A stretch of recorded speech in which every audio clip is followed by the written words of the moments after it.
जय हिंद दोस्तों, स्वागत है आपका आपके अपने यूट्यूब चैनल में। दोस्तों, इस वीडियो में हम बात करने वाले हैं पीएमएसएसवी स्कॉलरशिप के हिस्ट्री के क्वेश्चंस के बारे में। ये वीडियो पार्ट 2 वीडियो है। पार्ट 1 में मैंने हिस्ट्री के 25 क्वेश्चंस ऑलरेडी करा दिए हैं और ये पार्ट 2 में मैं हिस्ट्री के 25 क्वेश्चंस कराऊंगा जो कि बिल्कुल न्यू क्वेश्चंस होंगे और आपको कमेंट करके बताना है इसके आंसर्स कि आप कितने को आंसर्स पहले से जान रहे थे। यानी कि जब मैं 25 क्वेश्चन कराऊंगा तो आपको कमेंट करके बताना है कि आपको पहले से कितने क्वेश्चंस आ रहे थे और कितने क्वेश्चंस आपको नहीं आ रहे थे। ओके, तो चलिए दोस्तों स्टार्ट करते हैं। पहला क्वेश्चन है हमारे सामने कि फ्रांस में गणतंत्र की घोषणा कब हुई थी। जो फ्रांस देश है उसमें गणतंत्र की घोषणा कब हुई थी? क्या वर्ष 1815 में हुई थी कि 1830 ईस्वी में कि 1848 में कि 1871 में? तो जो 1815 आपको दिख रहा है उसमें गणतंत्र की घोषणा हुई थी। फ्रांस में गणतंत्र की घोषणा कब हुई थी? तो 1815 में। ओके, नेक्स्ट क्वेश्चन है कि फ्रांस की क्रांति कब हुई थी। जो फ्रांस की क्रांति है वो कब हुई थी? तो ये सारे बच्चों को लगभग पता होगा कि 14 जुलाई 1789 को फ्रांस की क्रांति हुई थी। 14 जुलाई 1789 को फ्रांस की क्रांति हुई थी। ओके दोस्तों, देखिए नेक्स्ट क्वेश्चन है कि राष्ट्रवाद का प्रारंभ किस देश से हुआ था?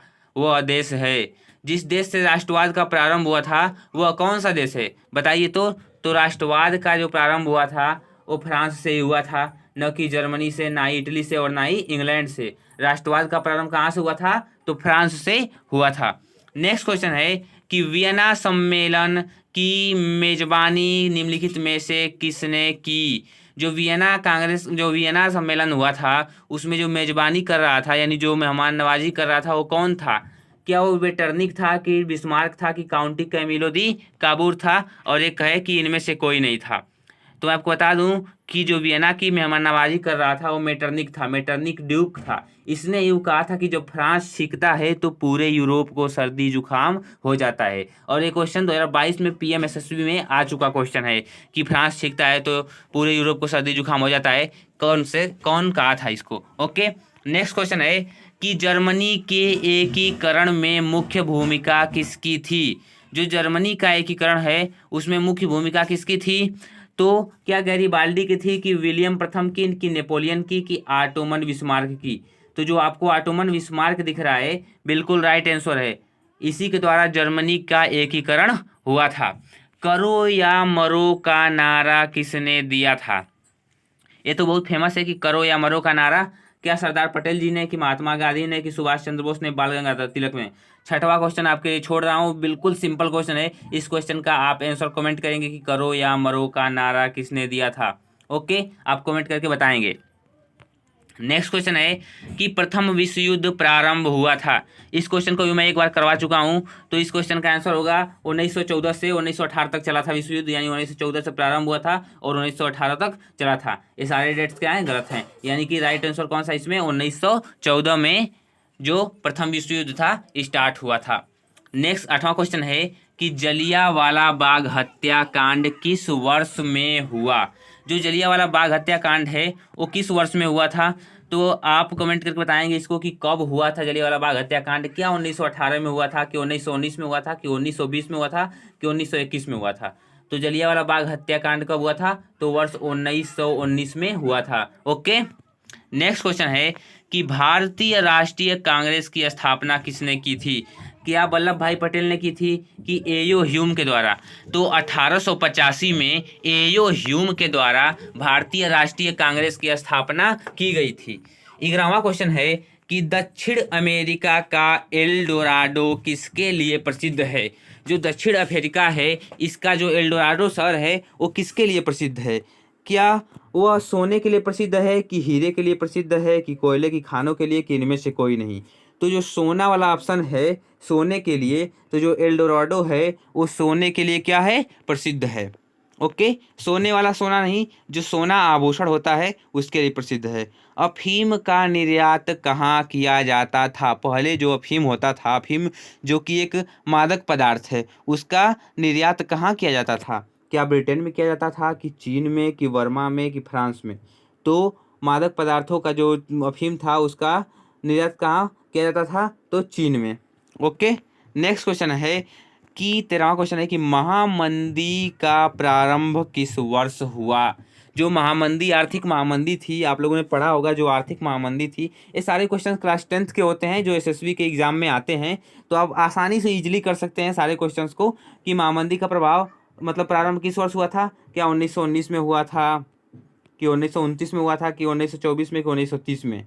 तो 1929 में महामंदी का प्रारंभ हुआ था, लेकिन सबसे ज़्यादा महामंदी कब चली थी, तो 1930 में, क्योंकि 1929 में ही स्टार्टिंग था। तो इसका राइट आंसर क्या होगा, 1929। जब कोई पूछेगा कि प्रारंभ कब हुआ था, तो 1929। ओके, नेक्स्ट क्वेश्चन है कि 14वां है कि निम्नलिखित में से कौन सी मिट्टी चाय की खेती के लिए उपयुक्त है।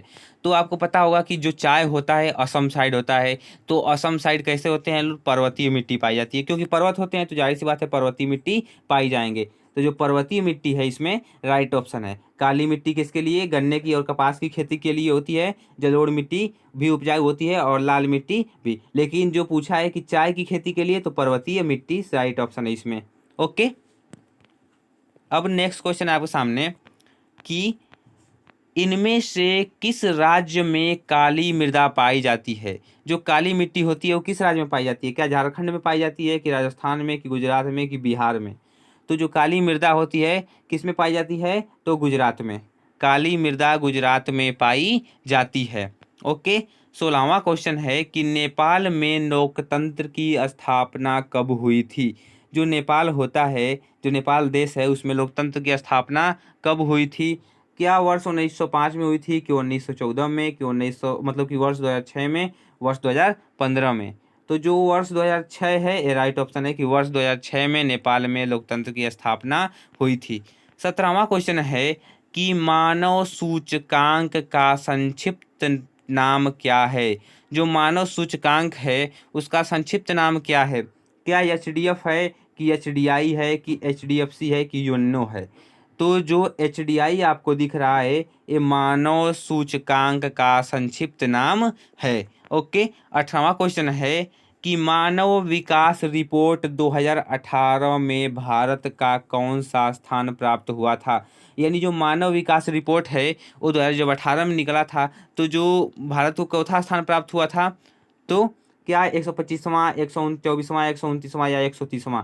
तो जो आपको 130वां दिख रहा है ये बिल्कुल राइट ऑप्शन है कि मानव विकास रिपोर्ट 2018 में भारत को कौन सा स्थान प्राप्त हुआ था, तो 130वां स्थान प्राप्त हुआ था। ओके दोस्तों, आपको वीडियो कैसी लग रही है आप कमेंट करके बताएंगे और अपने दोस्तों के साथ शेयर कर देंगे जितने भी लोग पीएमएसएसबी का एग्जाम देने वाले हैं। ओके, देखिए नेक्स्ट क्वेश्चन है कि व्यापार सुरक्षा से मतलब कि निम्नलिखित में से कौन सा संगठित क्षेत्र का लाभ है।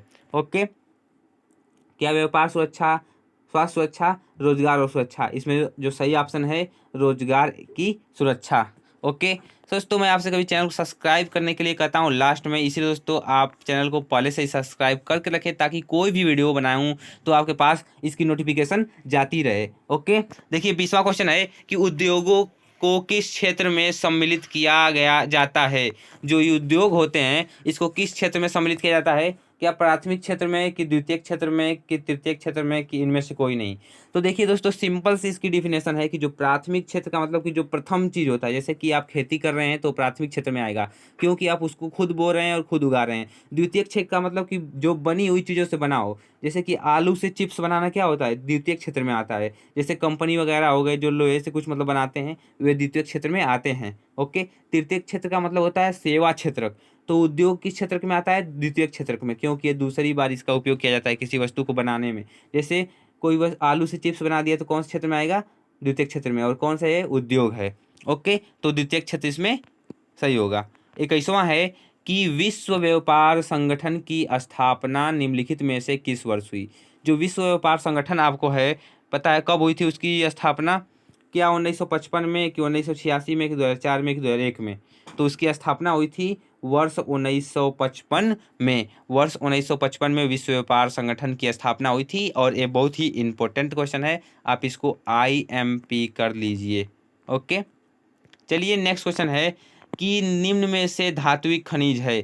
जो धात्विक खनिज है वो कौन सी है, क्या तांबा है, कि अभ्रक है, कि हीरा है, कि चूना पत्थर है। तो जो तांबा आपको दिख रहा है ये क्या है, धात्विक खनिज है। 23वां क्वेश्चन है कि महात्मा गांधी अफ्रीका से भारत कब लौटे। तो जो महात्मा गांधी जी हैं वो कब लौटे थे? 1915 में लौटे थे। कब? 1915 में महात्मा गांधी अफ्रीका से भारत लौटे। 24वां क्वेश्चन है कि भारत में जीविका का प्रमुख स्रोत है। जो भारत में जीविका का प्रमुख स्रोत है वो क्या है? कि आप किसी की सेवा करके जीवित रह सकते हैं, कि कृषि की उद्योग या व्यापार। तो जो जीविका का मुख्य साधन है वो क्या है? कृषि है। भारत के ज़्यादातर लोग कृषि पे आश्रित हैं, इसीलिए कृषि इसका राइट आंसर होगा। और देखिए बिल्कुल लास्ट क्वेश्चन की कोलार संबंधित है। जो कोलार शब्द है वो किससे संबंधित है? कोयले से, सोने से, अभ्रक से, कोई नहीं। इस क्वेश्चन को मैंने एक वीडियो में और कराया था, तो इसका राइट आंसर है कोयले से। जो कोलार शब्द है वो कोयले से संबंधित है। यहीं से आपके 30 के मतलब 25 के 25 क्वेश्चन क्या होते हैं? समाप्त होते हैं। और ये बहुत ही इंपॉर्टेंट क्वेश्चन थे, मैंने पहली भी वीडियो में 25 क्वेश्चन कराए थे। सो दोस्तों अगर जो आपको वीडियो पसंद आई तो चैनल को सब्सक्राइब करें, वीडियो को लाइक करें और वीडियो को अपने दोस्तों के साथ शेयर करें जितने भी लोग PMSSB का एग्जाम देने वाले हैं। सो दोस्तों thank you and bye bye, take care of yours.